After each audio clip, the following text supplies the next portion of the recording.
Ce personnage, cette figure qui était celle de toutes les libérations, celle qui voulait libérer la femme dans le mariage, celle qui voulait donner à la femme un rôle comparable ou en tout cas égal à celui de l'homme et qui voulait aussi abolir l'esclavage dans une époque où ce n'était pas si répandu, c'est-à-dire cette Olympe de Gouges.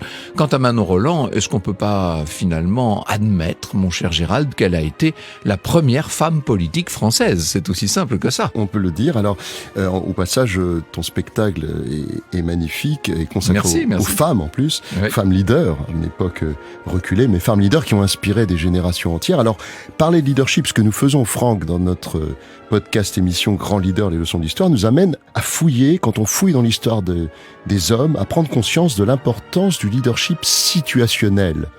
C'est-à-dire le leadership qui naît et qui fait émerger des talents à certaines périodes de son histoire. Alors la Révolution française, c'est une période qui est aussi fascinante que troublante. C'est un moment unique où vont émerger des figures réellement emblématiques, mais qui va aussi donner des périodes un petit peu difficiles, comme la période de la Terreur. Alors nous avons évoqué ensemble, Franck, des personnages iconiques comme Robespierre, Danton, Marat, Charlotte Corday. Aujourd'hui, effectivement, comme tu l'as dit, deux femmes qui ont joué un rôle majeur dans la Révolution et un rôle majeur dans l'histoire de France, Olympe de Gouges et Manon Roland.